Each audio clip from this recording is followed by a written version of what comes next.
ஒரு ரயில் போய்கிட்டு இருக்கு. அதுல ஒரு பெரியவர் பிரயாணம் பண்ணிட்டு இருக்கிறார். எதிரில் ஒரு பெரிய அதிகாரி, IAS ஆபீசர் உட்கார்ந்துருக்கிறார். ரெண்டு பேருக்கும் முன்ன பின்ன அறிமுகம் இல்லை. அவர் வேற யாரோ, இவர் வேற யாரோ. ஒரே ரயில்ல பிரயாணம் பண்ணிட்டு இருக்கிறாங்க. அதுவும் எதிர்த்த இருக்கையில ஏதோ ஒரு நகரத்துல வண்டி நின்னுது. ரெண்டு பேரும் கீழே இறங்கினாங்க. பெரியவர் ஒரு ட்ரங்க் பெட்டியோட கீழே இறங்கினார். அந்த அதிகாரி கையில ஒரு சின்ன பெட்டி. அவர் அந்த சின்ன பெட்டியை கீழே வச்சுட்டு கூலி கூலின்னு கத்திக்கிட்டு இருந்தார். இந்த பெரியவர் பார்த்தார். ஐயா, இந்த பெட்டி மட்டும்தானா, இல்ல இன்னும் ஏதாவது இருக்குதா அப்படின்னு விசாரிச்சார். இப்ப அதிகாரி சொன்னாரு, இல்லைங்க இது மட்டும்தான் அப்படின்னு சொன்னார். இதுக்கு என்னத்துக்காக கூலி ஆள், நானே எடுத்துக்கிட்டு வரேனே, வாங்க அப்படின்னு சொல்லி அந்த பெட்டியை இந்த பெரியவர் கையில் எடுத்துக்கிட்டார். எடுத்ததும் ரெண்டு பேரும் பேசிக்கிட்டே நடந்து வராங்க. இப்ப பெரியவர் சொன்னார், இப்ப உள்ள நாகரிகம் எப்படி இருக்குன்னா, சுமை கால் பணம், சுமக்கூலி முக்கால் பணம் அப்படிங்கிற மாதிரி இருக்கு. பணத்தை வீணாக்கிறதோட இது கௌரவம்னு வேற நினைக்கிறாங்க அப்படின்னார். அவர் சொல்றது சரிதான். 10 ரூபாய் மதிப்புள்ள ஒரு சுமைய 30 ரூபா கொடுத்து தூக்கிட்டு போவோம். நாமே அதை தூக்கினா நமக்கு கௌரவ குறைச்சல் அப்படின்னு நினைப்போம். இதுதான் நம்ம நிலைமை.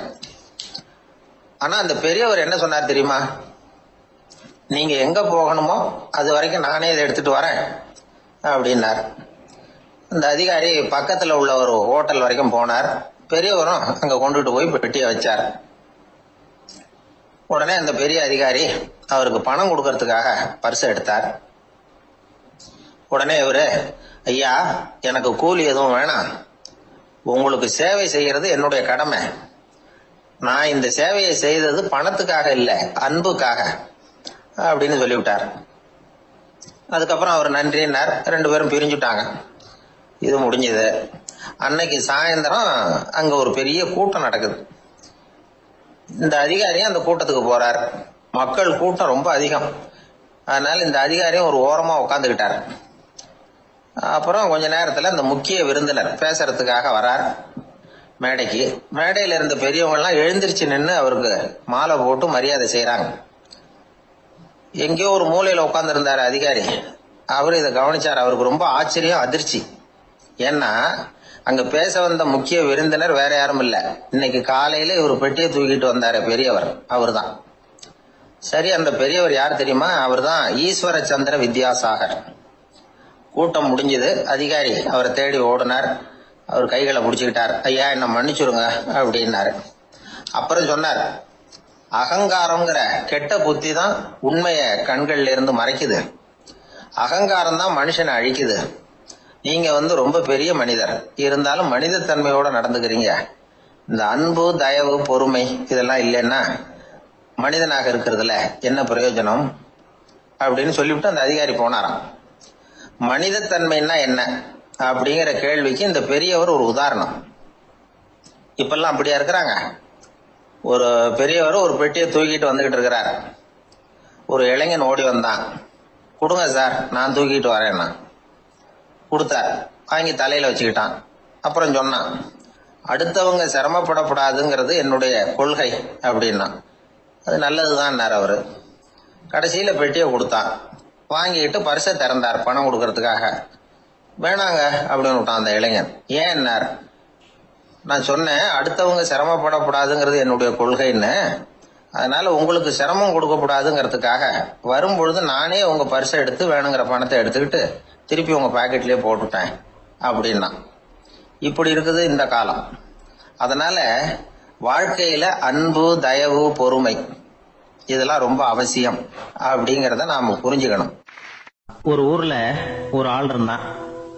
கற்பனையிலேயே காலத்தை கடத்திக்கிட்டு இருந்தான். ஒரு நாள் ஒரு மரத்தடியில உட்காந்துருந்தான். அவனுக்கு பசிக்கிற மாதிரி தெரிஞ்சது. உடனே கற்பனையிலேயே சாப்பிட ஆரம்பிச்சுட்டான். அதாவது எதிரில் இலை போட்டு சாப்பாடு போடப்பட்டிருக்கிறதாகவும் அதை இவன் சாப்பிட்றதாகவும் நினைச்சுக்கிட்டு கையை மட்டும் வாய்க்கும் தரைக்குமா அப்படியும் இப்படியும் கொண்டுகிட்டு போய் பாவனை பண்ணிக்கிட்டே இருக்கிறான். தூரத்துல இருந்து பாக்குறவங்களுக்கு இவன் ஏதோ பலமான விருந்து சாப்பிட்டுட்டு இருக்கிறான் அப்படின்னு தான் தோணும். அது மாதிரியே பண்ணிட்டு இருந்தான். அந்த வழியா ஒரு சன்னியாசி வந்துகிட்டு இருந்தார்.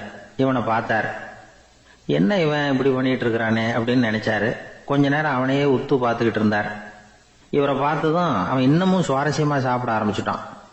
அப்பப்பா என்ன இது, இந்த குழம்பு இவ்வளவு காரமா இருக்கு, என்னுடைய நாக்கே எரிஞ்சு போடும் போல இருக்கு அப்படின்னு சொல்லிட்டு பக்கத்துல ஒரு குவளையை எடுத்து தண்ணி குடிக்கிறது மாதிரி பாவனை பண்றான். அப்பாடா இப்ப கொஞ்சம் பரவாயில்ல அப்படின்னு சொல்லிட்டு குவளையை கீழே வைக்கிறது மாதிரி ஒரு பாவனை பண்றான். சன்னியாசி பார்த்தார். என்னப்பா சாப்பாட்டுல காரம் அதிகமோ அப்படின்னார். ஆமா சுவாமி, ஞாபகம் மறதியில் கொஞ்சம் மிளகாய் அதிகமா சேர்த்துக்கிட்டேன் அப்படின்னா. சரி சாப்பிடு அப்படின்னு சொல்லிட்டார். அவன் சாப்பிட்டு முடிக்கிற வரைக்கும் பொறுமையா உட்காந்துருந்தார். அவன் அப்பாடா அப்படின்னு சொல்லிட்டு மறுபடியும் தண்ணியை எடுத்து குடிச்சான். எல்லாம் கற்பனையிலேயே. அதுக்கப்புறம் சன்னியாசி பேச ஆரம்பிச்சார். இதை பாருப்பா, உன்னுடைய கற்பனையை நான் மெச்சுறேன். இருந்தாலும் உன் சாப்பாட்டுல ஒரு இனிப்பையும் வச்சிருக்கலாமே, ஏன் மிளகாய அளவுக்கு அதிகமா போட்டுட்டு அவஸ்தைப்படுற அப்படின்னார். அவன் யோசிக்க ஆரம்பிச்சான். அதுக்கப்புறம் இவர் சொன்னார், இதை பாருப்பா, இனிமேல உன்னுடைய கற்பனையும் உயர்ந்ததாக இருக்கட்டும் அப்படின்னு உபதேசம் பண்ணிவிட்டு போனார். எப்பவும் உயர்வை பத்தியே சிந்திக்கணும். உயர்வு கிடைக்கலன்னா கூட அப்படி சிந்திக்கிறத நிறுத்தப்படாது அப்படிங்கிறார் திருவள்ளுவர். உள்ளுவது எல்லாம் உயர் உள்ளல், மற்ற அது தள்ளினும் தள்ளாமை நேர்த்து. ஊக்கம் இல்லாம உலகத்துல வாழ்ந்து பிரயோஜனம் இல்லை. அதனால உயர்வாவே சிந்திக்கணும்.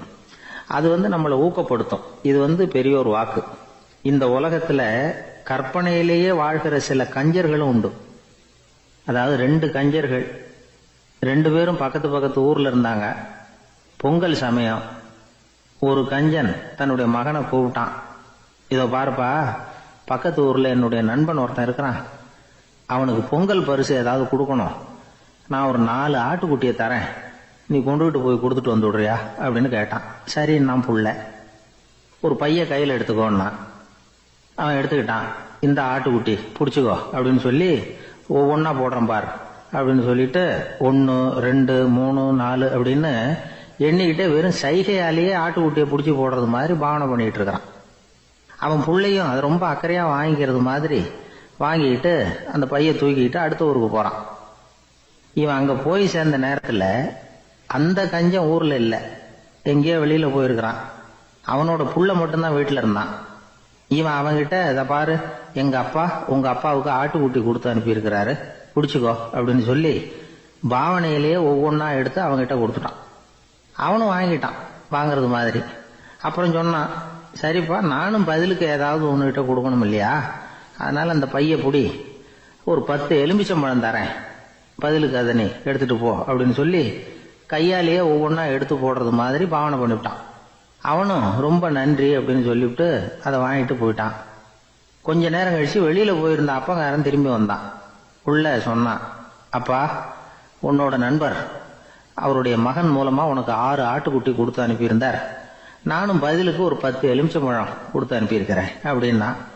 எப்படிடா கொடுத்தேன்னு கேட்டார் அப்பா. இப்படிதான் கொடுத்தேன்னு சொல்லி சைகையிலேயே காட்டினான். இதை பார்த்ததும் அப்பங்காரனுக்கு பயங்கரமா கோபம் வந்துட்டுது. பலார்னு அரைஞ்சுட்டான் பையனு. ஏன்பா அரைஞ்ச, 10 எலுமிச்சம்பழம் கொடுத்துட்டேனே அப்படிங்கிறதுக்காகவா அப்படின்னு கேட்டான். அது கூட பரவாயில்ல, நீ காட்டுற சைகையை பார்த்தா ஆரஞ்சு பழம் சைஸுக்கு இருக்குதே, அவ்வளவு பெருசா ஏன் கொடுத்த, அதுதான் எனக்கு கோபம் அப்படி. ஒருத்தர் சிகரெட்டும் கையுமா வந்தார்.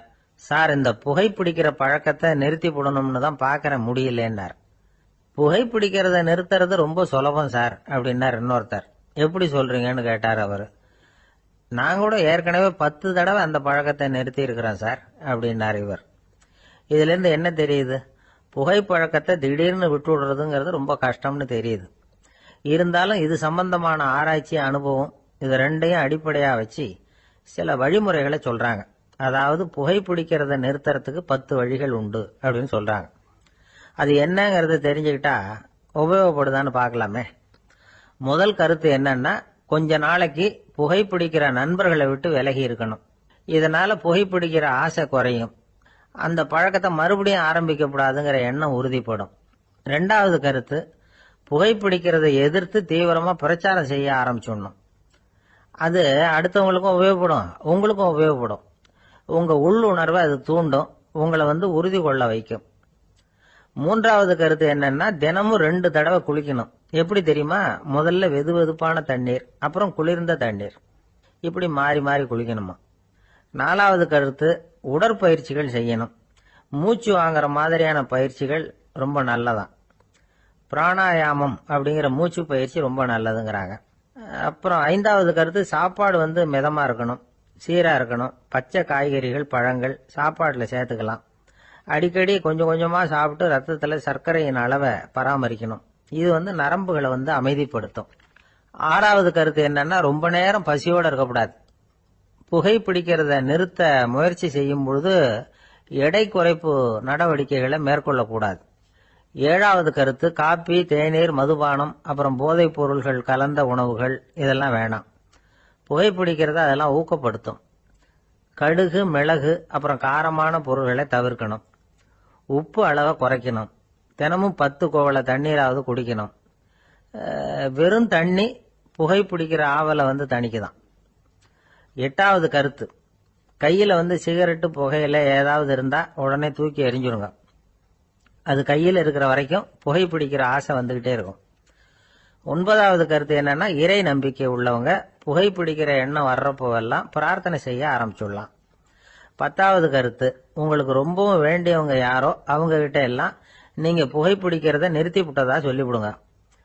இந்த 10 வழிகளையும் கடைபிடிக்க ஆரம்பிச்சுட்டா புகைப்பிடிக்கும் பழக்கத்தை நிறுத்தி விடலாம் அப்படின்னு சொல்றாங்க அனுபவப்பட்டவங்க. முயற்சி பண்ணி பார்க்கலாம். ஒரு முக்கியமான இடத்துல நின்றுகிட்டு இருந்தார் ஒருத்தர். அங்க இன்னொருத்தர், ஏன் சார் இந்த இடத்துல சிகரெட் பிடிக்கலாமா அப்படின்னு அனுமதி கேட்டார். இந்த இடத்துல சிகரெட் பிடிக்க கூடாதுங்க அப்படின்னாரு இவர். நீங்க இப்படி சொல்றீங்க, ஆனா இந்த இடத்துல கீழே நிறைய சிகரெட் துண்டுகள் கிடக்குதே, அவங்கெல்லாம் யாரு? அவங்கெல்லாம் உங்க மாதிரி என்கிட்ட அனுமதி கேட்காதவங்க அப்படின்னாராம் இவர். ஒரு பெரிய தத்துவ சிந்தனையாளர் இருந்தார், சுவாங் சு அப்படின்னு பேரு. அவருடைய மனைவி ஒரு நாள் திடீர்னு காலமாயிட்டாங்க. ஐயோ பாவம், அவர் ரொம்ப வருத்தப்படுவார், போய் ஆறுதலா 4 வார்த்தை பேசிவிட்டு வரலாம் அப்படின்னு நினைச்சுக்கிட்டு நிறைய பேர் அவரை தேடிட்டு வந்தாங்களாம். வந்தவங்களுக்கு ஆச்சரியம், ஏன்னா இவர் வருத்தப்பட்டுக்கிட்டு இருப்பார் அப்படின்னு தானே எதிர்பார்த்தாங்க. அப்படி இல்லை, தாளம் போட்டுக்கிட்டு உட்காந்துருக்கிறார். தாளத்துக்கு தகுந்த மாதிரி பாட்டு வேற பாடிக்கிட்டு இருக்கிறார். என்ன மனுஷன் அவரு, கொஞ்சம் கூட கவலை இல்லாம இப்படி இருக்கிறாரு அப்படின்னு நினைச்சாங்க.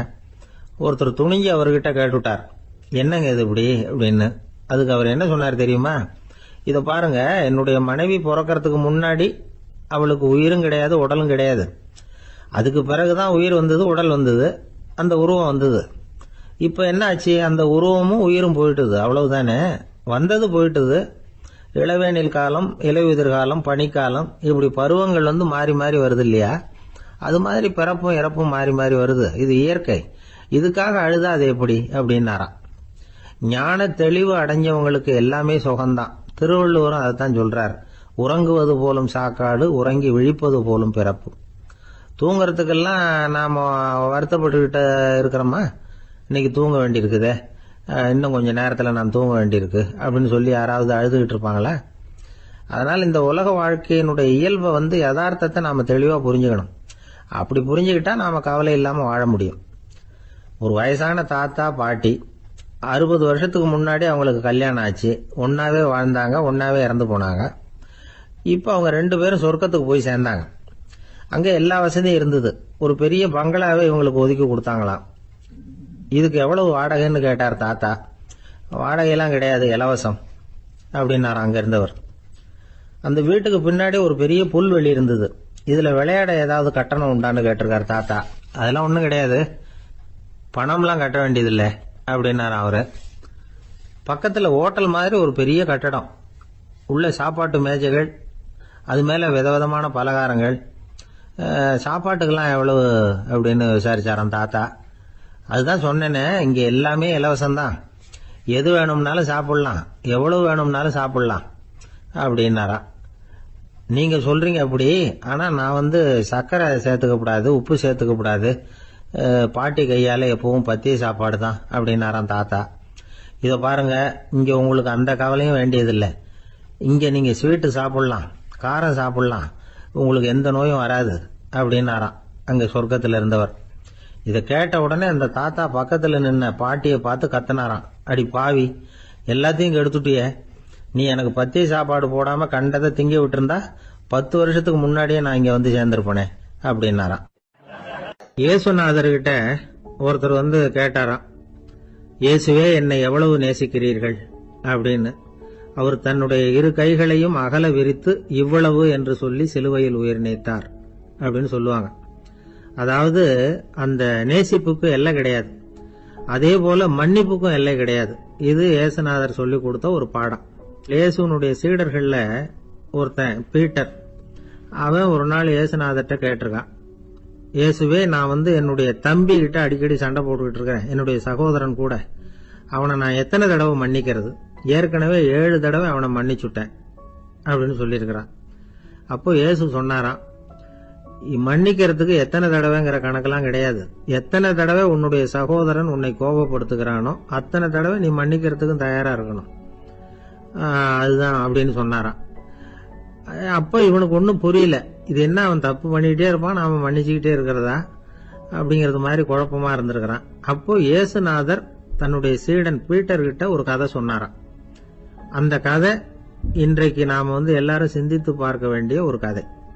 அதாவது மன்னிப்பை விரும்புகிறவர்கள் மன்னிக்கவும் தயாராக இருக்க வேண்டும் அப்படிங்கிறது தான் அந்த கதையினுடைய தத்துவம். அந்த இயேசுநாதர் சொன்ன கதை என்னன்னா, ஒரு மன்னர் இருந்தார். அவர் ஒரு நாள் அரண்மனையில் உட்கார்ந்து கணக்கு வழக்குகள்லாம் பார்த்துக்கிட்டு இருந்தார். நம்ம அரண்மனையிலிருந்து யார் யார் அரசாங்க கடன் வாங்கியிருக்கிறாங்க, யார் யார் திருப்பி செலுத்தி இருக்கிறாங்க அப்படிங்கிற விவரத்தையெல்லாம் பார்த்துக்கிட்டு இருந்தார். அப்போதான் புரிஞ்சது, அந்த அரண்மனையில வேலை செய்யற ஒருத்தனே அரசாங்க கடன் ஒரு வாங்கியிருக்கிறான். எவ்வளவு? 10,000 பொற்காசுகள் வாங்கியிருக்கான் கடன். இந்த 10,000 பொற்காசுகளை திருப்பி செலுத்தல அரசாங்கத்துக்கு. இது மன்னர் கவனத்துக்கு வந்தது. உடனே நம்ம அரண்மனையில இருக்கிறவனே அரசு கடன் வாங்கி திருப்பி செலுத்தாம இருக்கான், அவனை கூப்பிட்டு வாங்கன்னு சொல்லி கூப்பிட்டுட்டு வந்தாங்களாம். விசாரிச்சிருக்கிறாங்க, என்னப்பா நீ எவ்வளவு ஒண்ணு? ஆமாங்க, 10,000 பொற்காசுகள் வாங்கியிருக்கிறேன், இன்னும் திருப்பி கட்டலன்னு இருக்கான். உடனே அவர் மன்னர் சொல்லியிருக்கிறாரு, நம்ம சட்டத்திட்டப்படி நீ உடனே பணத்தை திருப்பி கட்டிடு. அப்படி உன்னால கட்ட முடியலன்னா உன்னுடைய வீடு வாசல் சொத்து சுகம் எல்லாத்தையும் வித்து அந்த பணத்தை அரசு கருவூலத்துல சேர்த்துக்கிறதுக்கு நானே ஏற்பாடு பண்ணிடுறேன் அப்படின்னு அந்த மன்னர் சொன்னாராம். இவன் அப்படியே அதிர்ச்சி ஆயிட்டான், அப்படியே பொத்துன்னு காலில் விழுந்தானா. மன்னா, என்ன மன்னிச்சுங்க, என்னால முடியல, எனக்கு மன்னிப்பு கொடுங்க அப்படின்னு இருக்கான். உடனே அவர் எழுந்திருச்சு, சரி நீ மன்னிப்பு கேட்டுட்ட, அதனால உன்னை மன்னிக்கிறேன், நீ பணம் கட்ட வேண்டாம் அப்படின்னு சொல்லி அந்த மன்னர் அவனை விட்டுட்டாராம். பணத்தையும் தள்ளுபடி பண்ணிட்டார், நீ திருப்பி கட்ட வேண்டான்னு. இவனுக்கு ரொம்ப மகிழ்ச்சி, அதனால ரொம்ப உல்லாசமா வந்துகிட்டு இருக்கிறான். தெருவில் வந்துகிட்டு இருக்கிறப்ப இவங்கிட்ட கடன் வாங்கின ஒருத்தன் எதுக்கு வந்துகிட்டு இருக்கான். அவன் இவங்கிட்ட ஒரு 100 பொற்காசுகள் கடன் வாங்கியிருக்கான். அவன் வந்தான், இவன் போய் அவன் சாட்டையா பிடிச்சிக்கிட்டான், நீ எப்படா என் கடனை திருப்பி கொடுக்க போறேன்னு.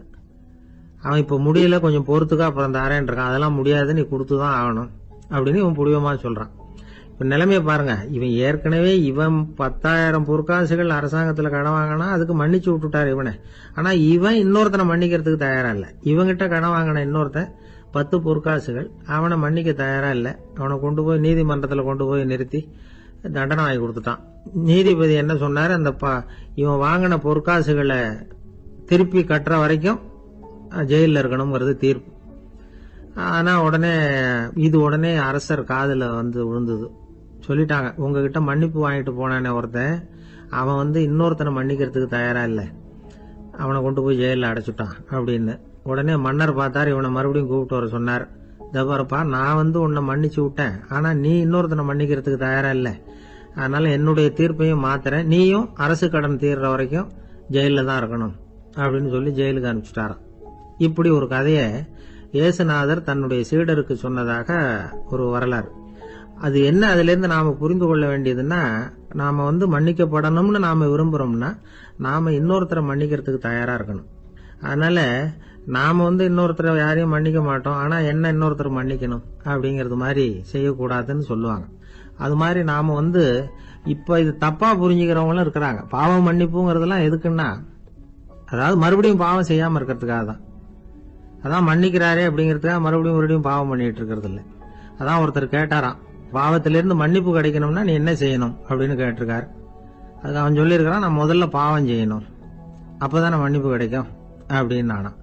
இப்படிப்பட்டவர்கள் தான் இன்னைக்கு உலகத்துல அதிகமா இருக்கிறாங்க. அதனால இந்த மன்னிப்பின் மகத்துவம்ங்கிறது இயேசுநாதர்ட்ட இருந்து தான் நாம புரிஞ்சுக்கணும். அந்த இயேசு சொன்ன அந்த மன்னிக்கிற மனோபாவம் இருந்தால் இன்னைக்கு உலகம் பூராவும் அமைதி பூங்காவாக இருக்கும். அதுல ஒன்றும் ஆச்சரியமே இல்லை, அதுல ஒன்றும் சந்தேகமும் இல்லை. அதனால மன்னிக்கிற மனோபாவத்தை நாம எல்லாரும் நமக்குள்ளே வளர்த்து கொள்ள வேண்டும் அப்படிங்கிறது தான் நாம இன்றைக்கு எல்லோரும் சிந்தித்து பார்க்க வேண்டிய ஒரு செய்தி. அந்த காலத்துல எல்லாம் படிக்கிறதுங்கிறது எப்படி தெரியுமா? குருகுல வாசம் செஞ்சு படிக்கணும். ஆசிரியருங்கிறவர் ஆசிரமத்தில் இருப்பார். அங்க போய் அவருக்கு தொண்டுகள் செய்யணும். துணிகள்லாம் துவைச்சி போடணும். தூங்கும்போது காலை பிடிச்சி விடணும். புழுக்கமா இருந்தா விசிறி மட்டை எடுத்து விசிறணும். அப்படியே அப்பப்ப அவர் சொல்லி கொடுக்குற பாடத்தையும் கத்துக்கணும். அவர் சொல்லி கொடுக்குற பாடங்களை ஓலைச்சுவடிகள்ல எழுதிக்கணும். இதுதான் குருகுல வாசம்ங்கிறது. இப்ப மாதிரிலாம் கிடையாது. ஆக குருகுல வாசம்ங்கிறது மனசையும் பண்படுத்தும், அறிவையும் பண்படுத்தும். அப்படி ஒரு பயிற்சி அது. அந்த காலத்துல பஞ்சபாண்டவர்கள் ஒரு குருகுலத்துல படிக்க போனாங்களாம். ஏற்கனவே அங்க ஒரு 15 பேர் இருந்திருக்கிறாங்க. இவங்களையும் சேர்த்து மொத்தம் 20 பேர். எல்லாரும் ரொம்ப ஆர்வத்தோடு அங்க தங்கி படிச்சுக்கிட்டு இருக்கிறாங்க. 2 வருஷம் ஓடி போச்சு. எல்லாரும் ஊருக்கு திரும்ப வேண்டிய நேரம். ஆசிரியர் ஒவ்வொருத்தரா கூப்பிட்டார். இது வரைக்கும் என்ன கத்துக்கிட்ட அப்படின்னு கேட்டார். அவங்க தாங்கள் எழுதி வச்சிருந்ததை சொன்னாங்க, கத்துக்கிட்டதை சொன்னாங்க. அங்க படிக்க வந்தவங்க எல்லாருமே புத்திசாலிகள். அது மட்டும் இல்ல, பல பேர் அரச குடும்பத்தை சேர்ந்தவங்க, இளவரசர்களாக வேற இருக்கிறவங்க. அதனால அவங்க கிட்ட அபாரமான கல்வி அறிவை எதிர்பார்த்தார். ஒருத்தன் வந்தான், தான் எழுதி வச்சிருந்த சரித்திர பாடம் பூராவையும் படிச்சு காட்டினான். இன்னொருத்தன் வந்தான், தான் எழுதி வச்சிருந்த பூகோள பாடம் பூராவையும் படிச்சு காட்டினான். இப்படி ஒவ்வொருத்தரா வந்து அவங்க படிச்சது என்னங்கிறத படிச்சு காட்டிட்டு போனாங்க. கடைசியா தர்மர் வந்தார். பேசாம நிக்கிறார். தன் கையில இருந்த ஓலைச்சுவடி கேட்டா அவர் பிரிக்கவே இல்லை. ஆசிரியர் இவர்கிட்ட தான் அதிகமா எதிர்பார்த்தார். ஆனா இவரும் பேசாம நின்றுட்டு இருக்கிறார். நீ என்ன கத்துக்கிட்ட சொல்லு, ஓலைச்சுவடியை பிரிச்சு படினார் அந்த முனிவர். தர்மர் அசையவே இல்லை. மெதுவா சொன்னார், ஐயா, நான் கத்துக்கிட்டது ஒன்னே ஒண்ணுதான். அதுதான் வாழ்க்கையில எனக்கு ரொம்ப முக்கியமான பாடமா அமையும் அப்படின்னார். என்னது, என்கிட்ட 2 வருஷ காலமா படிச்சு விட்டு கடைசியில கத்துக்கிட்டது ஒன்னே ஒண்ணுதானா அப்படின்னார் முனிவர். அவருக்கு ஒன்னும் புரியல. மற்ற மாணவர்களை விட இவர் பண்புகள்ல உயர்ந்தவர், அறிவுல சிறந்தவர், வயசுல முதிர்ந்தவர். இவரே இப்படி சொன்னா மத்தவங்க நிலைமை என்னத்துக்கு ஆறுது? அவங்க ரொம்பவும் கெட்டு போயிடுவாங்களே அப்படின்னு அவர் யோசனை பண்ணார். தர்மா, நல்லா யோசனை பண்ணி பதில் சொல்லு. 2 வருஷமா நீ வந்து கத்துக்கிட்டது என்ன அப்படின்னு தானே நான் கேக்குறேன். அதை கொஞ்சம் யோசனை பண்ணி சொல்லுன்னார் முனிவர் கொஞ்சம் கோபமா. தர்மர் முகத்துல எந்த மாறுதலுமே இல்ல. இல்லையா, 2 வருஷமா நான் கத்துக்கிட்ட முக்கியமான பாடம் ஒன்னே ஒண்ணுதான்னார். இப்போ அந்த முனிவருக்கு கோபம் அதிகமா வந்துடுச்சு. ஏன்பா, உனக்கு வெக்கமா இல்லையா? உன்னை விட வயசுல குறைஞ்சவங்க எவ்வளவு பாடம் கத்துக்கிட்டு இருக்கிறாங்க, எவ்வளவு விரிவா அவங்க படிச்சு காட்டினாங்க. நீயும் கூட நிறைய குறிச்சு வச்சிருக்கிற போல இருக்கு, அதை ஏன் பிரிச்சு படிக்க கூடாது அப்படின்னார். ஐயா, நான் சொல்றது உங்களுக்கு ஏமாற்றமா இருந்தா என்ன மன்னிக்கணும். நான் ரொம்ப முக்கியமா கத்துக்கிட்டு இருக்கிறது ஒன்னே ஒண்ணுதான், மத்த எதையும் சொல்றதுக்கு விரும்பலன்னார். மாணவர்கள்லாம் சிரிச்சுட்டாங்க. முனிவருக்கு கோபம் அளவுக்கு மீறி வந்துட்டு ஓங்கி அரைஞ்சு விட்டார் தர்மரை அவர் கண்ணத்துல. தர்மர் கண்ணை செவந்து போட்டுது, கண்கள் கலங்கி போச்சு. ஆனாலும் அவர் அமைதியை இழக்கல, தலை குனிஞ்சு நிக்கிறார். இவருடைய புடிவாதம் முனிவருக்கு இன்னும் ஆத்திரத்தை உண்டாக்கி விட்டது. இன்னொரு கண்ணத்திலே அரைஞ்சார். எல்லாரும் பயந்து போய் அமைதியா நின்றுட்டு இருக்கிறாங்க. முனிவர் கத்துறார், அப்படி நீ கத்துக்கிட்ட அந்த முக்கியமான பாடம் தான் என்ன, அதையாவது சொல்லு அப்படின்னார்.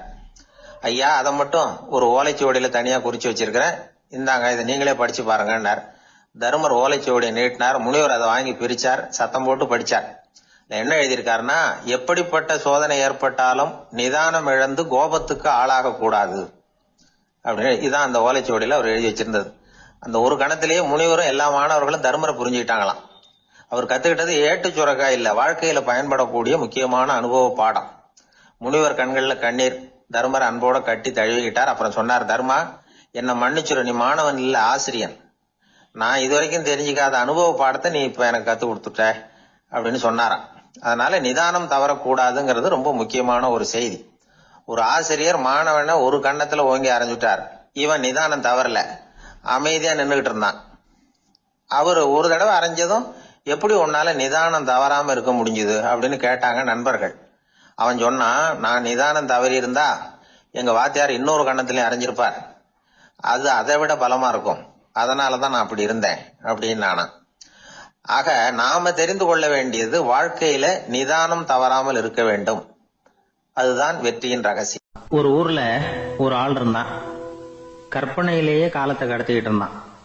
ஒரு நாள் ஒரு மரத்தடியில உட்காந்துருந்தான். அவனுக்கு பசிக்கிற மாதிரி தெரிஞ்சது.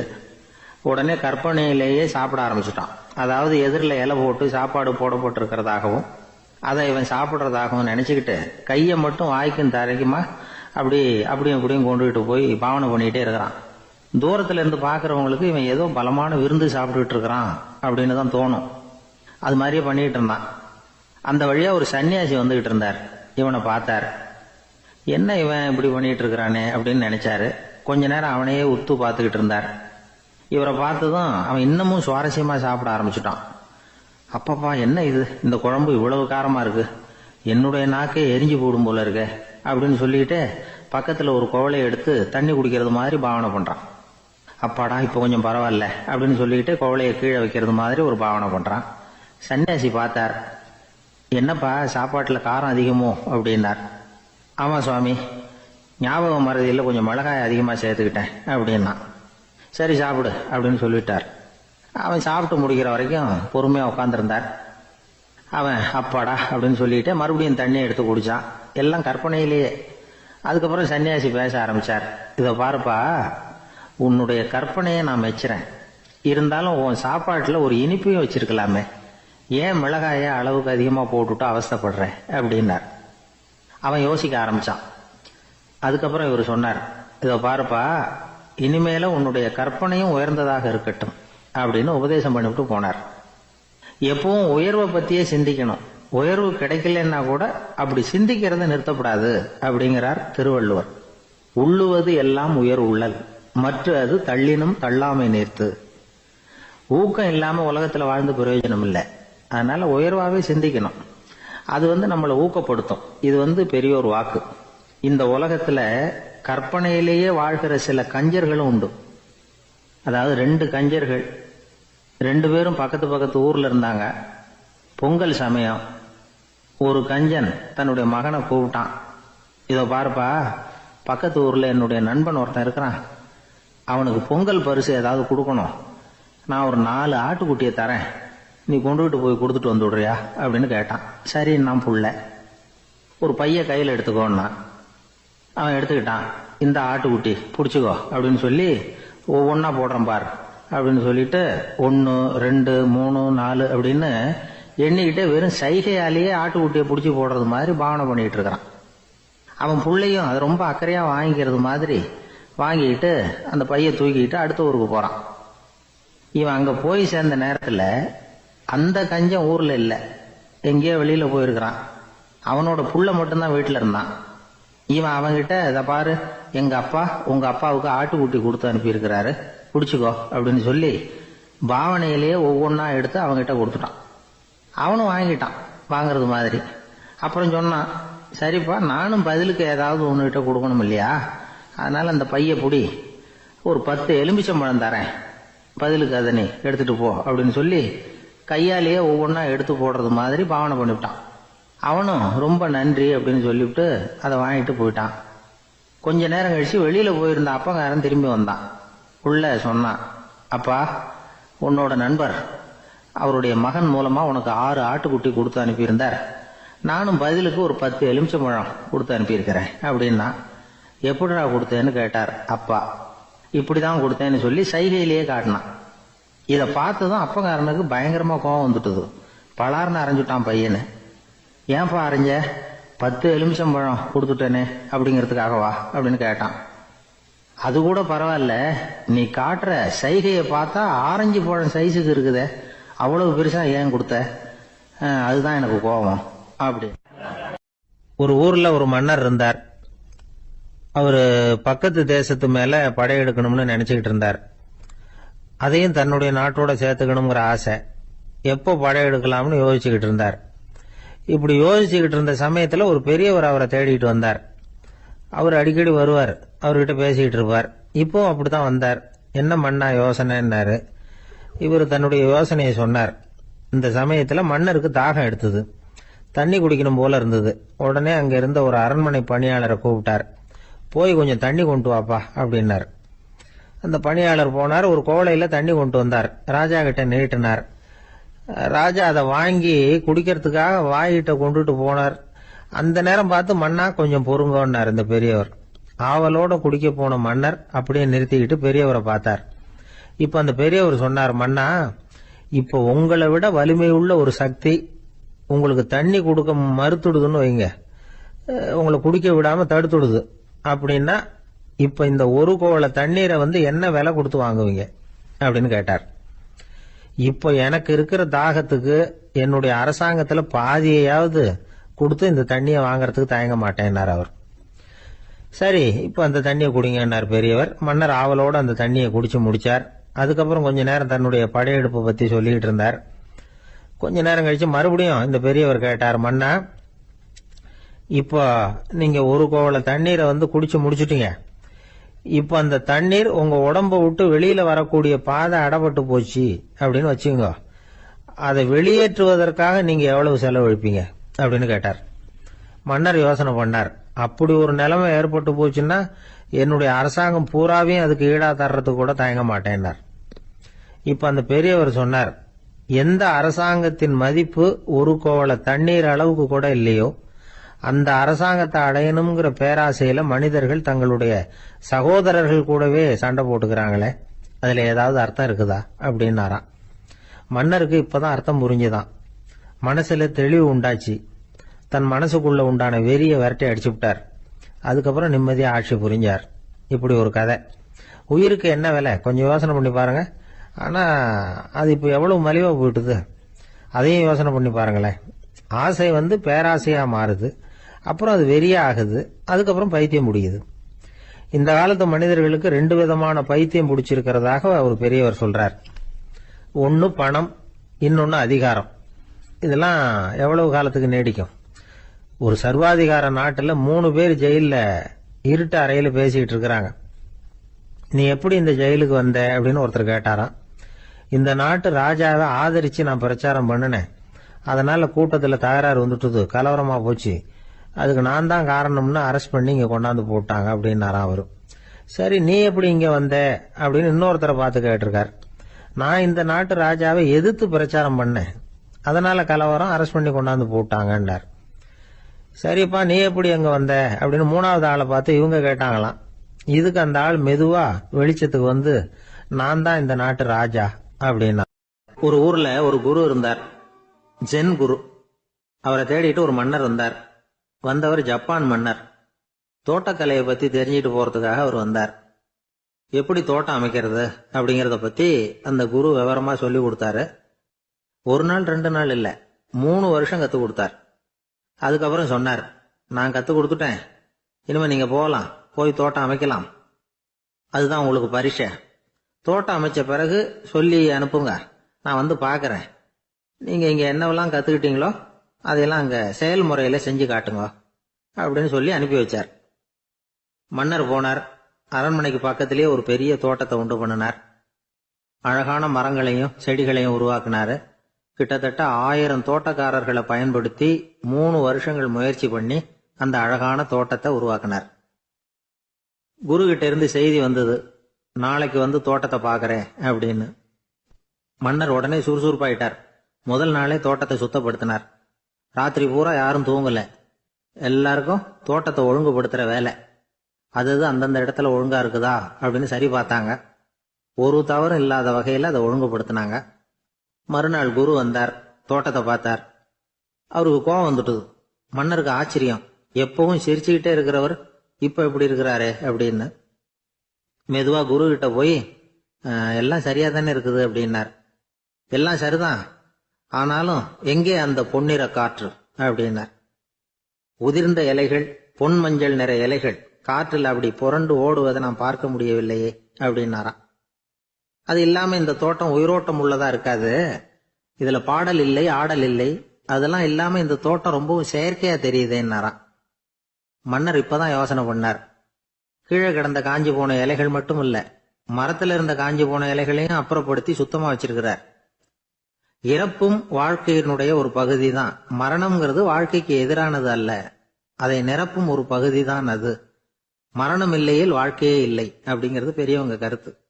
இப்ப அந்த தோட்டம் அழகா தான் இருக்குது, இருந்தாலும் அது ஒரு ஓவியம் மாதிரி உயிர் இல்லாமல் இருக்கு. குரு ஒரு வாளியை கையில எடுத்துக்கிட்டார். தோட்டத்தை விட்டு வெளியில போனார். ஏற்கனவே வீசி எறிந்த அந்த சருகுகளை எல்லாம் அள்ளி கொண்டுட்டு வந்தார். உள்ள எல்லா இடங்கள்லயும் அதை வீசினார். உடனே காத்து அந்த காய்ந்த சருகுகளையும் பழுத்த இலைகளையும் அசைக்க ஆரம்பிச்சுட்டுது. இப்போ அங்க சலசல சத்தம், சங்கீதம், இலைகளின் நடனம், ஓவியம் மாதிரி இருந்த அந்த தோட்டத்துக்கு இப்போ உயிர் வந்துட்டுது.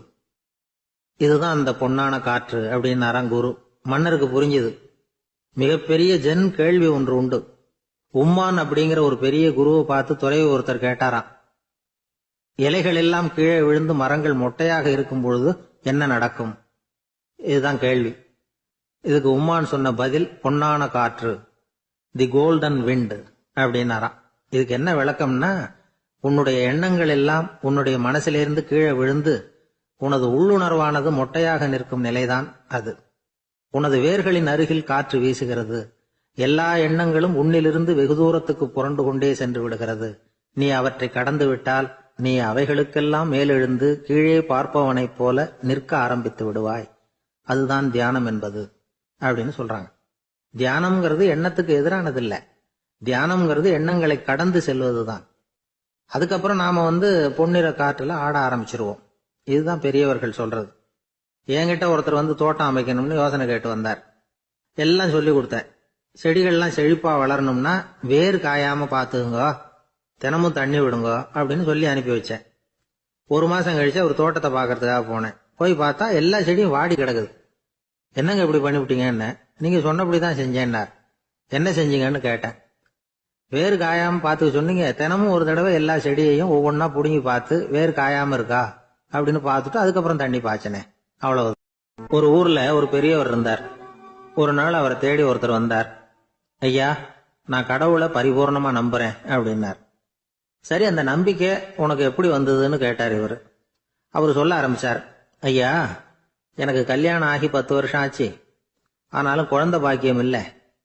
அதுக்கு என்ன காரணமா இருக்கும்னு நான் யோசனை பண்ணிட்டு இருந்தப்போ நண்பர் ஒருத்தர் ஒரு ஆலோசனை சொன்னார்.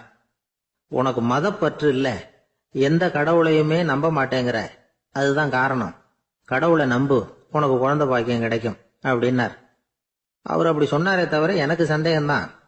இருந்தாலும் அவர் சொன்னபடியும் நடந்துதான் பார்ப்போமே அப்படின்னு முடிவு பண்ணேன். கடவுளை நம்ப ஆரம்பிச்சேன். அந்த வருஷமே அழகான ஆண் குழந்தை பிறந்தது. எல்லாம் இறைவன் அருள் அப்படின்னார். இவர் இப்படி சொன்னதை கேட்டதும் அந்த பெரியவர் சொன்னார், நீ சொல்றதெல்லாம் சரிதான். இருந்தாலும் இந்த காலத்துல எந்த ஒரு காரியமா இருந்தாலும் அதை சோதனை செஞ்சு பார்த்துட்டு தான் ஒரு முடிவுக்கு சேர முடியும். அறிவுபூர்வமான முடிவு அதுவாதான் இருக்கும். அறிவியல் சோதனைகள் அப்படித்தான். ஒரு குறிப்பிட்ட விஷயத்தை பத்தி எத்தனை தடவை சோதனை பண்ணாலும் ஒரே முடிவு தான் கிடைக்கணும். அதுதான் சரியா இருக்கும். அதனால இப்ப மறுபடியும் ஒரு சோதனைன்னார். என்ன செய்யணும் அப்படின்னு கேட்டார் இவர். கடவுள்கிட்ட ஒரு பெண் குழந்தை வேணும்னு கேளு. முதல்ல ஆண் குழந்தைய கொடுத்தது மாதிரியே இப்போ ஒரு பெண் குழந்தையையும் கொடுக்கறாரா பார்க்கலாம் அப்படின்னார். சரின்னு சொல்லி இவர் அதே மாதிரி முயற்சி பண்ணினார். அதுக்கப்புறம் அவரு இந்த பெரியவர்கிட்ட வரவே இல்லை. கொஞ்ச காலம் கழிச்சு இவரே அவரை தேடிட்டு போய் கதவை தட்டினார். அவர் கதவை திறந்தார். என்ன ஆச்சு, கடவுள் கண் திறந்தாரா அப்படின்னு கேட்டார். அவரு, அந்த சமாச்சாரம்லாம் நமக்கு வேணாம் சார். முதல் தடவை அது ஏதோ தற்செயலா ஏற்பட்ட ஒரு சாதகம். இப்ப நீங்க 2வது தடவை சொன்ன பிறகு தினமும் கடவுளை வேண்டிக்கிட்டு தான் இருக்கிறேன், ஒன்னும் நடக்கல அப்படின்னார் ரொம்ப விரக்தியா. ஒரே ஒரு தோல்வியில உங்க நம்பிக்கையெல்லாம் பறந்து போயிடுது பாத்தீங்களா அப்படின்னார் அந்த பெரியவர். எல்லாம் நல்ல விதமா நடக்கிற வரைக்கும் நம்பிக்கை, எதிர்பார்த்தது தோல்வியில முடிஞ்சுட்டுதுன்னா அவநம்பிக்கை. மற்றவர்கள் பேர்ல வைக்கிற நம்பிக்கை எந்த நேரத்திலையும் விவகாரமாகி விடக்கூடிய சாத்தியம் உண்டு. நாம நம்பிக்கை வைக்க வேண்டியது நம்ம கிட்ட தான். நமக்குள்ள இருக்கிறார் கடவுள். எனவே நம்ம பேர்ல நாம வைக்கிற நம்பிக்கை தான் உண்மையான கடவுள் பக்தி. நிபந்தனையற்ற நம்பிக்கையா அது இருக்கணும். எல்லாம் நல்லபடியா நடந்துகிட்டு இருந்தா எந்த முட்டாளுக்கும் நம்பிக்கை வரத்தான் செய்யும் அப்படிங்கிறது ஒரு பெரியவர் கருத்து. தியானத்தின் மூலமா தான் உனக்குள்ள ஆழமா தோண்டுனா உன்னுடைய அடி ஆழத்துல நம்பிக்கை அப்படி ஊற்றெடுக்கும், அதை பார்க்க முடியும் அப்படிங்கிறது பெரியவர்கள் சிந்தனை. ஒரு குழந்தை அப்பாவை பார்த்து என்னப்பா பண்றேன்னு கேட்டுதான். பிரார்த்தனை பண்ணிட்டு இருக்கிறேன்னாராம் அப்பா. பிரார்த்தனை பண்ணுனா என்ன கிடைக்கும் அப்படின்னு கேட்டுதான் குழந்தை. எல்லாம் கிடைக்கும் அப்படின்னாராம் அப்பா. நீ வச்சிருக்கிறிய பேனா அது கூட கிடைக்குமான்னு கேட்டுதான் குழந்தை. கிடைக்குமேன்னு இருக்கார். அப்படின்னா அந்த பேனாவை என்கிட்ட கொடுத்துரு, நீ பிரார்த்தனை பண்ணி வேற பேனா வாங்கிக்கோ அப்படின்னு தான் அந்த குழந்தை. ஒரு நாள் ஒரு 10-15 பள்ளிக்கூடத்து பிள்ளைங்க தேடிட்டு வந்தாங்க. உங்களை பார்த்துட்டு தான் போகணும், அதுக்காக தான் வந்திருக்கோம்னாங்க. என்ன விஷயம்னு கேட்டோம். நாங்கள்லாம் கூடி ஒரு முடிவு பண்ணியிருக்கிறோம், அதை உங்ககிட்ட சொல்லணும் அப்படின்னாங்க. அதுவும் ஒரு வாண்டு பையன் அதை சொன்னான். என்ன முடிவு அது அப்படின்னு கேட்டோம் ரொம்ப ஆர்வமா. அதை இப்போ சொல்ல மாட்டோம், எங்களுக்கு பிடிக்கிற மாதிரி ஏதாவது ஒரு தகவல் சொன்னால் அதுக்கப்புறம் நாங்கள் அதை சொல்கிறோம் அப்படின்னு அந்த வாண்டு பையன். சரி, சின்ன பையன்கிட்ட இன்னைக்கு வசமாக மாட்டிக்கிட்டோம் அப்படின்னு நினச்சிக்கிட்டு அவங்களுக்கு தகுந்த மாதிரி ஒரு கதை சொல்ல ஆரம்பித்தோம். அது என்ன கதைன்னா, ஒரு பெரிய காடு, அதில் பலவிதமான மிருகங்கள். அந்த காட்டுக்கு ஒரு சிங்கம் தான் ராஜா. எப்பவும் காட்டுக்கு அதுதானே ராஜா. ஒரு பெரிய யானைக்கு இது பொறுக்கலை. என்ன இது, எப்போ பார்த்தாலும் இங்கே சிங்கத்துக்கே ராஜா பதவி கிடைக்குது, நான்லாம் எவ்வளவு பலசாலியாக இருக்கிறேன், அப்படி இருந்தும் எனக்கு அந்த பதவி கிடைக்கலையே அப்படின்னு தனக்குள்ளே பொறுமிக்கிட்டே இருந்தது. ராஜா பதவியை நினச்சி ரொம்ப ஏக்கம், அதுக்கு பதவி மோகம். இந்த சமயம் பார்த்து ஒரு குள்ள நெறி கூட்டம் அதை தேடிட்டு வந்தது. ஐயா பெரியவங்களே, நீங்கள் இந்த காட்டுக்கு ராஜாவாக இருக்க ஆசைப்படுறீங்க, அதில் ஒன்றும் தப்பு இல்லை. ஆனால் அதுக்கு முன்னாடி நீங்கள் எங்கள் கூட்டத்துக்கு கொஞ்ச நாள் தலைவராக இருங்க, அதாவது ராஜாவாக இருங்களேன், உங்களுக்கும் ஒரு ட்ரைனிங் கிடைச்சது மாதிரி இருக்கும் அப்படின்னு சொல்லியிருக்குது இந்த கூட்டம், குள்ள நெறி கூட்டம். இதை கேட்ட உடனே யானைக்கு ரொம்ப சந்தோஷம் தாங்கலை. அதுதான் எப்போன்னு பதவிக்காக காத்துக்கிட்டு இருக்குதே. இருந்தாலும் கொஞ்சம் பிகுவோட, சரி நீங்கள்லாம் இவ்வளவு தூரம் என்ன தேடிட்டு வந்து கேட்கறதுனால மறுக்க முடியல அப்படின்னு ரொம்ப ஏதோ அவளுக்கு சிரமப்பட்டு ஒத்துக்கிறது மாதிரி ஒத்துக்கிட்டது. ஏதோ உங்கள் ஆசைக்கு கட்டுப்படுறேன், கொஞ்ச நாள் உங்கள் கூட்டத்துக்கு ராஜாவாக இருக்கிறதுக்கு சம்மதிக்கிறேன் அப்படின்னுது. உடனே அந்த யானை ராஜ நட போட ஆரம்பிச்சிட்டுது. யானை சாதாரணமாக நடந்தாவே எப்படி இருக்குங்கிறது நமக்கு தெரியும். அதுவே ராஜ நட நடந்தா எப்படி இருக்கும் கற்பனை பண்ணி பாருங்க. யானை முன்னாடி கம்பீரமாக போய்கிட்டு இருக்குது, தலைவர் இல்லையா, அதனால குள்ள நரிகள்லாம் ரொம்ப அடக்கமாக அது பின்னாடி அணிவகுத்து போயிட்டு இருக்குது. ராஜா வாழ்க, மன்னர் வாழ்க அப்படின்னு கோஷம் வேற. யானைக்கு தலைகால புரியல, அவ்வளவு சந்தோஷம். அந்த யானைக்கு செருக்கு ஆணவம் எல்லாம் ஏற்பட்டு போச்சு. அதுக்கப்புறம் அது தரையை பார்க்குமா, நிமிர்ந்து நடக்க ஆரம்பிச்சுட்டுது. தரையை பார்க்கறதே இல்லை. அப்படி போயிட்டு இருக்கிறப்போ ஒரு சதுப்பு நிலத்துல திடீர்னு காலை வச்சுட்டுது. அவ்வளவுதான், கால் உள்ள போட்டுது. இன்னொரு காலை எடுத்து வச்சுது, அதுவும் உள்ள போட்டுது. அந்த 2 காலையும் எடுக்கிறதுக்காக அடுத்த 2 காலையும் அழுத்திச்சு, அதுவும் உள்ள போக ஆரம்பிச்சுட்டுது. இப்ப 4 காலம் வசமா சேத்துல அழுந்தி போச்சு, எடுக்க முடியல. குள்ள நரிகள்லாம் அதை சுத்தி சுத்தி வந்தது. சிலது சுத்தி நின்று டான்ஸ் ஆட ஆரம்பிச்சுட்டுது யானையை பார்த்துட்டு. இதை யானை பார்த்தது. என்ன இது, தலைவர் நான் தவிச்சுக்கிட்டு இருக்கிறேன், தொண்டர்கள்லாம் சுத்தி நின்று வேடிக்கை பார்த்துக்கிட்டு இருக்கிறீங்க, டான்ஸ் ஆடுறீங்க அப்படின்னு கேட்டுதான். தொண்டர்களே, தலைவர் நான் தவிச்சுக்கிட்டு இருக்கிறது உங்களுக்கு தெரியலையா? இப்போ உடனே உங்க தலைவரை காப்பாற்ற வேண்டியது உங்க கடமை இல்லையா அப்படின்னு கத்துச்சான் அந்த யானை. குள்ள நரிகளில் ஒன்று முன்னாடி நின்று அந்த யானையை பார்த்துதான், தலைவரே எங்களுக்கு ரொம்ப நாளா ஒரு ஆசை, அந்த ஆசையை நிறைவேற்றிக்கிறதுக்காகத்தான் உங்களை எங்க தலைவராக ஏத்துக்கிறோம்னு சொன்னோம் அப்படின்னு தான். என்ன ஆசைன்னு கேட்டிருக்கு யானை. யானை கறி சாப்பிட்டு பார்க்கணுங்கிறது எங்களுக்கு ரொம்ப நாள் ஆசை, அது இன்னைக்கு தான் நிறைவேற போகுது அப்படின்னு தான் அந்த நரி. இதை கேட்ட உடனே அந்த யானை அப்படியே மூர்ச்சி ஆயிட்டு தான். நரிகள்லாம் அது மேலே ஏறி குதற ஆரம்பிச்சுட்டு தான். பதவி மேலே இருந்த பேராசை அந்த பலசாலியான யானையையே மாட்டி விட்டுட்டுது பாத்தீங்களா அப்படின்னு சொல்லி முடிச்சோம் இந்த கதையை அந்த சின்ன பிள்ளைங்க கிட்ட. சரிங்க, இப்போ நாங்கள் உங்களை தேடி வந்த விஷயம் என்னங்கிறத சொல்லவா அப்படின்னா ஒரு வாண்டு பையன். சீக்கிரம் சொல்லு தம்பி, சஸ்பென்ஸ் தாங்கலை அப்படின்னோம். அவன் மெதுவா எங்களை பார்த்து சொல்றான், எங்களுக்கு கொஞ்ச நாள் நீங்க தலைவராக இருந்தா தேவலை அப்படின்னு. ஒரு பெரிய அரசன் இந்த உலகம் பூராவையும் ஆண்டுகிட்டு இருந்தான். ரொம்ப காலம் அப்படி அரசாட்சி பண்ணிட்டு இருந்தான். திடீர்னு அவனுக்கும் சில எதிரிகள் முளைச்சாங்க. அவங்கெல்லாம் ஒன்று சேர்ந்து இவனை தோற்கடிச்சுட்டாங்க. தோத்து போனதும் இவனுக்கு பயம் வந்துட்டுது, எங்க எதிரிகள் நம்ம கொண்டுடுவாங்களோ அப்படின்னு. வெளியில வந்தா தனக்கு ஆபத்துன்னு பயந்துகிட்டு யாருக்கும் தெரியாம ஒரு குகைக்குள்ள போய் பதுங்கி கிடக்குறான். நிலைமைய பாருங்க. முதல் நாள் அரண்மனையில அதிகாரம் பண்ணிக்கிட்டு இருந்தவன் மறுநாள் குகையில பயந்து போய் பதுங்கி கிடக்குறான். ராத்திரி நேரம் வந்தது, பசி வயத்தை கிள்ளுது, பிச்சை எடுத்து சாப்பிட வேண்டிய நிலைமை. பிச்சை எடுக்கிறதுக்கு பாத்திரம் வேணுமே, என்ன பண்றது அப்படின்னு அங்கேயும் இங்கேயும் பாக்குறான். ஒரு மூலையில யாரோ விட்டுட்டு போன ஒரு ஓடு கிடக்குது, அதை எடுத்துக்கிட்டு புறப்பட்டான். இருட்டுல வழி புரியல, ஏதோ ஒரு யூகத்துல காலை மெதுவா எடுத்து வச்சு நடந்து போயிட்டு இருக்கிறான். வழியில ஒரு கருப்பு நாய் படுத்து கிடந்தது. இருட்டுல அவன் இது கண்ணுக்கு சரியா தெரியல, அவனுக்கு தவறி போய் காலை வச்சுட்டான் அது மேல. நாய் சும்மா இருக்குமா, வள்ளுன்னு விழுந்து கடிச்சு விட்டுது. காலை பாக்குறான், காலத்தையும் நினைச்சு பாக்குறான். அரண்மனையில வந்து வீரக்கழல் அணிந்த காலை உடைய மன்னா அப்படின்னு புகழ்வாங்களே புலவர்கள்லாம். ஆனா அது இன்னைக்கு நாய் கடிச்ச காலம் ஆயிட்டுதே அப்படின்னு நினைக்கிறான். அது மட்டும் இல்ல, முன்னாடி எல்லாம் பொற்கிண்ணங்கள்ல தான் அவன் சாப்பிடுவான். ஆனா இப்போ உடைஞ்சு போன ஓட்டு, அது ஓட்டை வந்து கையில வச்சுக்கிட்டு நிக்கிறான். அதுல ஏதாவது யாராவது சாப்பாடு போடுவாங்களான்னு. முன்னாடி எல்லாம் நிறைய பேர் அரண்மனைக்கு வருவாங்க. அரசருக்கு காணிக்கைன்னு சொல்லி இவன் காலடியில கொண்டாந்து கொட்டுவாங்க. அப்போலாம் இவன் அந்த ஜனங்களுடைய முகத்தை திரும்பி கூட பாக்குறது இல்ல, ரொம்ப கர்வமா உட்காந்துருப்பான். அதே ஆளு இன்னைக்கு எல்லார் கண்ணிலையும் படுறது மாதிரி பிச்சை எடுத்துக்கிட்டு இருக்கிறான். அப்போலாம் காணிக்கைகளை வந்து தன்னுடைய கையால வாங்குறது தனக்கு கௌரவ குறைச்சல்னு நினைச்சு தன்னுடைய வேலைக்காரங்களை விட்டு தான் அதை வாங்க சொல்லுவான். இப்போ பாத்தீங்கன்னா அவனே தன் கையாலேயே பிச்சை வாங்குறான். நினைச்சு பாருங்க, அந்த மனுஷன் முத நாள் அரசன், மறுநாள் பிச்சைக்காரன். எவ்வளவு வித்தியாசம்! செல்வம் தான் இப்படி ஒரு வித்தியாசம் ஏற்படுறதுக்கு காரணம்.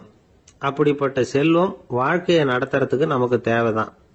ஆனா அதையே நாம அடைய வேண்டிய பயனா நினைக்கிறோம் பாருங்க, அதுதான் வேடிக்கை. இத வந்து நம்மாழ்வார் அழகா ஒரு பாசுரத்துல சொல்றார்.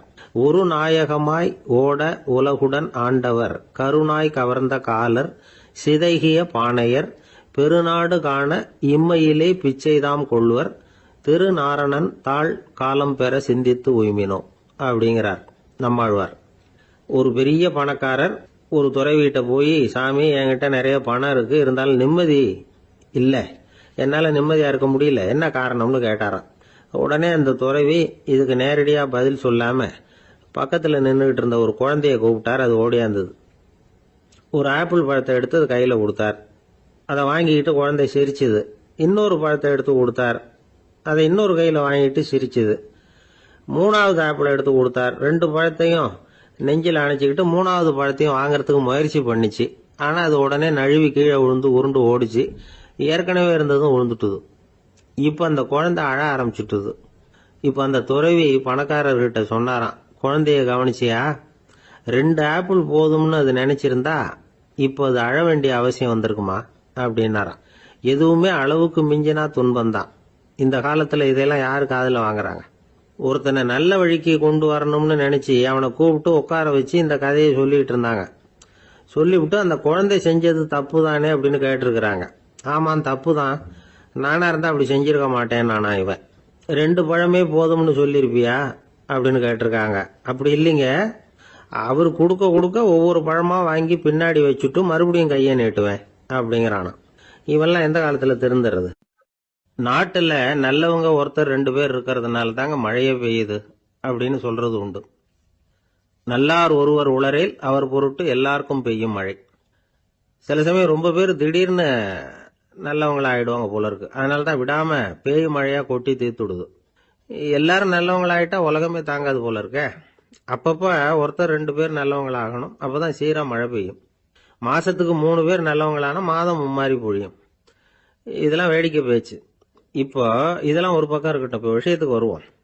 ஒரு கும்பல்ல நல்லவன் யாரு அப்படிங்கறத எப்படி கண்டுபிடிக்கிறது? இதுக்கு ஒரு வேடிக்கை கதை உண்டு. என்னுடைய நண்பர் ஒருத்தருக்கு அவங்க பாட்டியம்மா சொன்ன கதையா அது. அது என்ன கதைன்னா, ஒரு ஊர்ல ஒரு சமயம் பலமான மழை பெய்ய ஆரம்பிச்சுட்டுதான். இடி மின்னல் ரொம்ப கடுமையா இருந்திருக்குது. ஆரம்பிச்ச மழை வர வர கடுமையா ஆகிட்டு இருக்குதே தவிர நிக்கிற பாடா தெரியல. ஊர் ஜனங்கள்லாம் பார்த்தாங்க. இதுக்கு மேலேயும் வீட்டு உள்ள இருந்தா ஆபத்துங்கிறத புரிஞ்சுக்கிட்டாங்க. ஏன்னா வீடெல்லாம் இடிஞ்சி விழுந்துருமோங்கிற பயம். உடனே எல்லாரும் புறப்பட்டு ஊருக்கு பொதுவா இருந்த ஒரு மண்டபத்துல போய் தங்கிக்கிட்டாங்க. மின்னல் கடுமையா இருந்தது. இடி எந்த நேரத்திலையும் விழலாம்ங்கிற நிலைமை. எப்போ விழலாம்னு பார்த்துக்கிட்டு இருக்குது. அந்த மண்டபத்துல இருந்த ஜனங்கள் மனசுக்குள்ள ஒரு பயம். நம்ம கூட்டத்துல யாராவது ஒரு கெட்டவன் பாவம் பண்ணவன் இருந்தா கூட இடி வந்து இந்த மண்டபத்துல விழுந்துரும், அது எல்லாருக்கும் ஆபத்து அப்படின்னு நினைச்சாங்க. சரி, இதுக்கு என்ன பண்ணலாம் அப்படின்னு யோசனை பண்ணாங்க. அந்த கூட்டத்துல ஒரு பெரியவர் இருந்தார். அவரு ஒரு யோசனை சொன்னார். இதோ பாருங்க, அதுக்கு ஒரு வழி இருக்கு. அதோ எதிர்த்தாப்புல கொஞ்சம் தூரத்துல ஒரு உயரமா மரம் ஒண்ணு இருக்கு பாருங்க.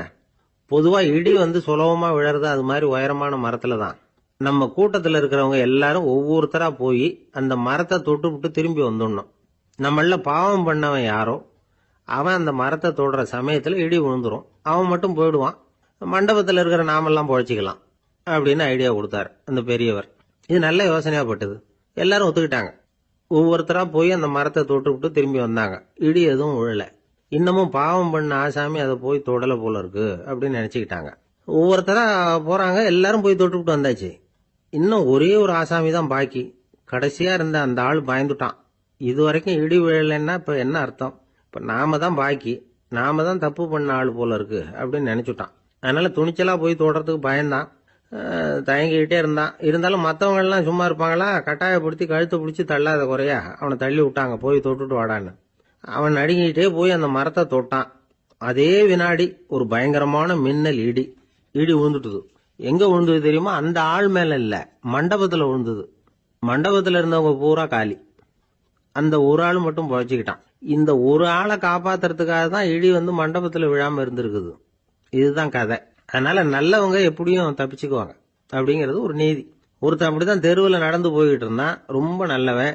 எதிரில் ஒருத்தன் சைக்கிளில் வந்துகிட்டு இருந்தான். அதுல மோதி இவன் கீழே விழுந்துட்டான். சைக்கிள்காரன் உடனே இறங்கி இவனை தூக்கி விட்டான். இவன் எழுந்திரிச்சு அவனை முறைச்சி பார்த்தான். அப்படி பார்க்காதீங்க சார், நீங்க ரொம்ப புண்ணியம் பண்ணியிருக்கீங்க, அதுதான் இப்போ வந்து சைக்கிளில் மோதிக்கிட்டீங்க அப்படின்றான். என்ன அப்படி சொல்றேன்னா, இவன் 10 நிமிஷத்துக்கு முன்னாடி நான் லாரி ஓட்டிட்டு வந்தேன், அப்போ நீங்க எதிரில் வந்திருந்தீங்கன்னா என்ன ஆயிருக்கும் அப்படின்னானா அவன். ஒரு ஊர்ல ஒரு கோயில் இருந்தது, ரொம்ப பழைய கோயில். உள்ள போறதுக்கே பயமா இருக்கும், எந்த நேரத்துல இடிஞ்சு விழுந்துருமோ அப்படிங்கிற பயம். அப்படி இருந்ததுனால யாரும் துணிஞ்சு சாமி கும்பிடுறதுக்கு அங்க போறதில்ல. கோயிலுக்கு வர்ற கூட்டம் கொஞ்சம் கொஞ்சமா குறைய ஆரம்பிச்சுட்டுது. கோயில் நிர்வாகிகள் எல்லாரும் கூடி உட்காந்து பேசினாங்க. என்ன பண்ணலாம்னு யோசனை பண்ணாங்க. எந்த இடம் மோசமா இருக்கோ அந்த இடத்த பழுது பார்த்தாங்க. அங்க எங்க வர்ணத்தை பூசி கொஞ்சம் அழகுபடுத்தி பார்த்தாங்க. ஏதோ இந்த ஊர்ல கோயில்னு ஒண்ணு இருக்கு, அது மக்களுக்கு தெரியணும் அப்படிங்கிறதுக்காகத்தான் இப்படிலாம் பண்ணாங்க. இருந்தாலும் கோவில் இருக்கிற நிலைமை மக்களுக்கு தெரியும், அதனால அங்க வர்றது குறைச்சிக்கிட்டாங்க அவங்க. ஒரு கட்டத்துல யாருமே வர்றதில்ல, நிலைமை அந்த அளவுக்கு ஆயிட்டுது. மறுபடியும் கோவில் நிர்வாகிகள் கூட்டம் நடந்தது. இந்த கூட்டம் கூட கோயிலுக்கு உள்ள நடக்கல, இடிஞ்சு விழுந்துருமோங்கிற பயம். அதனால வெளியில தான் உட்காந்து கூட்டத்தை நடத்தினாங்க. ஏன்னா உள்ள போறதுக்கு அவங்களுக்கும் துணிச்சல் கிடையாது, எந்த நேரமும் விழுந்துரும் போல இருந்தது அது. அது வழியா போறவங்க கூட வேகமா அந்த இடத்த கடந்து போக ஆரம்பிச்சிட்டாங்க. கோவில் நிர்வாகிகள் வெளியில உட்காந்து கூட்டம் போட்டாங்க இல்லையா, அந்த கூட்டத்துல 4 தீர்மானங்களை நிறைவேற்றினாங்க. அது என்ன 4 தீர்மானம்னா, முதல் தீர்மானம், இந்த கோவிலை இடிப்பது அப்படிங்கிற முடிவை இந்த கமிட்டி மிகவும் வருத்தத்துடன் ஏற்றுக்கொள்ளுகிறது அப்படின்னு நிறைவேற்றினாங்க. இதுக்கு பதிலா இன்னொரு கோவிலை உடனடியாக கட்டி முடிச்சுடணுங்கிறது 2வது தீர்மானம். 3வது தீர்மானம் என்ன தெரியுமா? பழைய கோவிலின் கதவுகள், அதிலிருந்து பிரிச்சு எடுக்கிற செங்கல், இதையே புது கோவில் கட்டுவதற்கு பயன்படுத்தி கொள்ள வேண்டியது. பழைய கோவில் இருந்த மாதிரியே அதே வடிவத்துல புது கோவிலையும் கட்ட வேண்டியது. பழைய கோவிலின் அஸ்திவாரத்தை அப்படியே வச்சுக்கிட்டு அதுக்கு மேல நாம கோயிலை கட்டிக்க வேண்டியது. இதுதான் 3வது தீர்மானம். இதையும் கமிட்டி முழு மனசோட ஏத்துக்கிட்டது. இது வரைக்கும் சரி. இப்ப அந்த கமிட்டி 4வதா ஒரு முக்கியமான தீர்மானத்தை கொண்டுகிட்டு வந்து அதையும் ஏகமனதா நிறைவேற்றி விட்டது. அது என்ன தீர்மானம்னா, புதிய கோவில் கட்டி முடிக்கிற வரைக்கும் பழைய கோவிலை இடிக்கிறதில்லை அப்படிங்கிற தீர்மானம். எப்படி இருக்குது பாருங்க இது. பழசை இடிக்காத வரையில அதே இடத்துல புதுசா எப்படி கட்ட முடியும்? பல விஷயங்கள்ல நாம நடந்துகிற முறையும் இப்படிதான் இருக்குதான். வாழ்க்கையில முன்னேறணும்னு ஆசைப்படுவோம், அதே நேரத்துல அந்த முன்னேற்றத்துக்கு எது தடையா இருக்கோ அதை விட்டு விடுறதுக்கும் மனசு வராது. வெளிநாட்டுல ஒரு பெரிய விருந்து நடந்துகிட்டு இருந்துதான். எல்லாரும் மது கோப்பையும் கையுமா அலைஞ்சுகிட்டு இருக்கிறாங்க. ஒருத்தர் மட்டும் கையில எதுவும் இல்லாம ரொம்ப நல்ல பிள்ளையா சாதுவா ஒரு ஓரமா தனியா உட்கார்ந்துருக்கிறார். அவர்கிட்ட நெருங்கி வாங்க மது சாப்பிடலாம் அப்படின்னு கூப்பிட்டாங்களாம். என்ன வற்புறுத்தாதீங்க, நான் என் மனசுக்குள்ள உறுதியா தீர்மானம் பண்ணிவிட்டேன் அப்படின்னாராம். என்ன தீர்மானம் பண்ணிருக்கீங்க அப்படின்னு கேட்டிருக்காங்க. ஏற்கனவே முழு போதையில் இருக்கும் பொழுது மறுபடியும் மது கோப்பையை தொடறதில்ல அப்படின்னு தீர்மானம் பண்ணிருக்கேன் அப்படின்னாராம். தான் மட்டும் வாழ்ந்தா போதும் அப்படின்னு நினைக்கிறவங்களும் உண்டு, தானும் வாழணும் அடுத்தவங்களும் வாழணும் அப்படின்னு நினைக்கிறவங்களும் உண்டு. முதல்ல சொன்ன வகையை சேர்ந்த மனிதர்கள் எப்படி தெரியுமா? எப்படியாவது தான் மட்டும் வாழ்ந்தால் போதுங்கிற நினைப்பு தான் எப்பவும் அவங்களுக்கு இருக்கும். தங்களுடைய வளர்ச்சிக்கு எது தடையா இருந்தாலும் சரி, யார் தடையா இருந்தாலும் சரி, அதை அழிச்சுட்டு தான் மறுவேலை பார்ப்பாங்க. அவங்க எல்லாம் பாவ காரியங்களுக்கு தயங்குறதே இல்லை. அப்படிப்பட்ட வாழ்க்கை அவங்களுக்கே இடைஞ்சல அமைஞ்சு விடுறது உண்டு. அதை விளக்கறதுக்கு ஒரு கதையும் உண்டு. ஒரு ஊர்ல அப்படிப்பட்ட ஆள் ஒருத்தன் இருந்திருக்கான். நிறைய பாவங்களை செஞ்சவன். அதன் காரணமா நரகப்படுகொழியில விழுந்துட்டான். நரகப்படுகொழிங்கிறது ஒரு பெரிய கிணறு மாதிரி. ஏற்கனவே பாவம் செஞ்சவங்க நிறைய பேர் அதுல விழுந்து கிடக்குறாங்க. உள்ள ஏகப்பட்ட சத்தம், எல்லாம் அந்த பாவாத்மாக்கள் போடுற சத்தம். இப்போ விழுந்தானே, இவனும் சத்தம் போட்டான். இவன் போடுற சத்தம் கொஞ்சம் அதிகமா கேட்டுது. இந்த கிணத்துக்கு பக்கத்துல புத்தர் உட்கார்ந்துருக்கிறார். அவர் காதுல இவன் போடுற சத்தம் விழுந்தது. உடனே அந்த கிணத்தடிக்கு போனார். குனிஞ்சு பார்த்தார். சாமி என்னை காப்பாத்துங்க அப்படின்னு கத்தனான் இவன். புத்தர் அவனை கொஞ்சம் கவனிச்சு பார்த்தார். மனித சமுதாயத்துக்கு அவன் என்னென்ன கெடுதல் பண்ணியிருக்கிறாங்கிற விவரம்லாம் அவர் மனக்கண்ணுல தெரிஞ்சது. அவருக்கு எல்லாம் புரிஞ்சு போச்சு. இருந்தாலும் அவனை காப்பாத்துறதுக்கு ஏதாவது வழி உண்டா அப்படின்னு யோசிச்சார். அவன் தன்னுடைய வாழ்நாள்ல ஏதாவது நல்லது செஞ்சிருக்கானா அப்படின்னு பார்த்தார். ஒரே ஒரு சமயம் அவன் தன்னுடைய காலடியில மிதிபட இருந்த சிலந்தியை மிதிக்காமல் தாண்டி போயிருக்கிறான். இந்த ஒரு காரியத்துக்காக அவனை கரையேற்ற முடியுமா அப்படின்னு நினைச்சார். அவ்வளவுதான். உடனே அவர் கையில ஒரு சிலந்தி வந்து உட்கார்ந்துதான். அதுகிட்ட இருந்து நூல் இழை வெளிவர ஆரம்பிச்சது. அந்த நூல் இழை கிணற்று ஆழம் வரைக்கும் அப்படியே நீண்டுகிட்டே போச்சான். புத்தர் பார்த்தார். இந்த நூலை பிடிச்சுக்கிட்டு மேலே ஏறி வா அப்படின்னார். என்னங்க சொல்றீங்க, இந்த சிலந்தி நூல் என்ன தாங்குமான்னு கத்தனான். எல்லாம் தாங்கும், அதை பிடிச்சுக்கிட்டு ஏறி வா அப்படின்னார். சந்தேகத்தோடவே அவன் அந்த நூல் இழைய பிடிச்சி இழுத்து பார்த்தா ரொம்ப வலுவா இருந்தது. அவனுக்கு ஆச்சரியம். அதை பிடிச்சிக்கிட்டே மெதுவா மேல ஏறி வர ஆரம்பிச்சுட்டான். பாதி தூரம் ஏறி வந்திருப்பான். அப்ப அவன் காலுக்கு கீழே ஏதோ சத்தம். என்னன்னு குனிஞ்சு பார்க்கறான். கீழே கிடந்தவங்க சில பேரும் அந்த நூலை பிடிச்சி மேல வந்துகிட்டு இருக்கிறாங்க. இவனுக்கு கோபம் வந்துட்டுது. தன்னுடைய இடுப்புல வச்சிருந்த கத்தியை எடுத்து தன்னுடைய காலுக்கு கீழே நூல் இழைய அப்படியே வெட்டி விட்டுட்டான். இனிமே நாம மட்டும்தான் மேலே ஏறி வந்துடணும் அப்படின்னு நினைச்சுக்கிட்டான். ஆனா நடந்தது என்ன தெரியுமா? மொத்த நூல் இழையும் அப்படியே அருந்து கீழே விழுந்துட்டுது. அவனும் பொத்துன்னு கீழே விழுந்துட்டான். மறுபடியும் கத்த ஆரம்பிச்சுட்டான். ஏற்கனவே அவன் செஞ்சிருந்த ஒரு சிறு கருணை அந்த நூல் இழைக்கு உறுதியை கொடுத்தது. இப்போ அவன் செஞ்ச பாவம் அந்த நூல் இழைய வலுவிழக்க செஞ்சுட்டுது. அடுத்தவங்களும் வாழணுங்கிற எண்ணம் அவனுக்கு இருந்திருந்தா இப்ப அவனும் கரையேறி வந்திருப்பான், மற்றவங்களும் சௌக்கியமா வந்து சேர்ந்திருப்பாங்க. அதனால நாமும் வாழணும், அடுத்தவங்களும் வாழணும் அப்படின்னு நினைக்கிறவன் வாழ்க்கையில சீக்கிரம் முன்னுக்கு வந்துருவான். ஒருத்தன் ஒரு டாக்டர் கிட்ட போனான், மருந்து வாங்கினான். வாங்கி கொண்டாந்து பேசாம வச்சுட்டான், சாப்பிடல. அப்புறம் எதுக்காகப்பா போய் அவர்கிட்ட மருந்து வாங்கினேன் அப்படின்னு கேட்டாங்க. டாக்டர் வாழணும் இல்லையா, அதனாலதான் அப்படின்னா. அவர் கொடுத்த மருந்தை நீ ஏன் சாப்பிடல அப்புறம் அப்படின்னு கேட்டாங்க. நான் வாழணும் இல்லையா, அதுக்காக தான் அப்படின்னா. ஒரு காட்டுல ஒரு முனிவர் இருந்தார். ஒரு நாள் அவரை தேடிட்டு 4 பேர் வந்தாங்க. சுவாமி, எங்களுக்கு ரொம்ப நாளா ஒரு சந்தேகம்னாங்க. என்னன்னு கேட்டார். இந்த உலகத்துல எவ்வளவோ காரியங்கள் நடக்குது, எது நியாயம் எது அநியாயம் அப்படின்னு புரிஞ்சுக்க முடியலன்னாங்க. அது யாராலையும் புரிஞ்சுக்க முடியாதுன்னார் முனிவர். வந்தவங்களுக்கு ஆச்சரியமா போச்சு. ஒரு மாதிரியா பார்த்தாங்க. இத முனிவர் கவனிச்சார். சரி புறப்படுங்க என்னோடன்னார். எங்கன்னு கேட்டாங்க. இப்போ உங்க 4 பேரையும் ஒரு புஷ்பக விமானத்துல அழைச்சிட்டு போறேன். இந்த உலகத்துல சர்வசாதாரணமா நடக்கக்கூடிய ஒரு காட்சியை உங்களுக்கு காட்ட போறேன். நீங்க பார்க்க போற அந்த காட்சி நியாயமா அநியாயமா அப்படிங்கறத என்கிட்ட சொல்லணும். நீங்க சரியான பதில் சொன்னா புஷ்பக விமானத்துல தொடர்ந்து பிரயாணம் பண்ணலாம். தவறான பதில் சொன்னா இந்த புஷ்பக விமானம் உங்களை கீழே தள்ளி விட்டுரும் அப்படின்னார். 4 பேருக்கும் பயம்தான். இருந்தாலும் முனிவர் கூப்பிடுறாரு அப்படின்னு சொல்லி புறப்பட்டாங்க. அவங்க எல்லாரும் புறப்பட்டு ஒரு காட்டு வழியா போயிட்டு இருக்கிறாங்க புஷ்பக விமானத்துல. அங்க நடக்கிற ஒரு காட்சியை காட்டுறார் முனிவர். அதோ அங்க பாருங்கன்னார். அந்த விமானத்துல இருந்தபடியே எல்லாரும் கீழே குனிஞ்சு பாக்குறாங்க. அங்க ஒரு தாய் புலி அப்பதான் குட்டி போட்டிருக்கு. குட்டிகளை ஈன்ற உடனே பசிக்கு இறை தேடி அந்த பக்கமா வருது. அதே நேரம் ஒரு தாய் மான், அதுவும் அப்பதான் குட்டி போட்டிருக்கு. அதுவும் இதே மாதிரி குட்டிகளை ஈன்ற உடனே பசிக்கு இறை தேடி அந்த பக்கமா வருது. இப்ப அந்த புலி அந்த மானை அடிச்சு போட்டுடுது. அதுவும் சாப்பிடுது, குட்டிகளுக்கும் கொடுக்குது. இப்போ அந்த புலி குட்டிகள் முகத்துல மகிழ்ச்சி, தாயை இழந்த அந்த மான் குட்டிகள் முகத்துல துக்கம். இப்போ அந்த முனிவர் 4 பேர்கிட்டையும் கேட்கிறார். நீங்க இங்க பாத்தீங்களே, இதுல எது நியாயம் எது அநியாயம், ஒவ்வொருத்தரா சொல்லுங்க. உங்க பதில் சரியில்லைன்னா இந்த விமானம் உங்களை கீழே தள்ளி விட்டுரும், சொல்லுங்க பார்க்கலாம்னார். முதல்ல ஒருத்தன் சொன்னான், அந்த புலி செஞ்சது சரிதாங்க, அது பசிக்கு அதுதான் ஆகாரம்.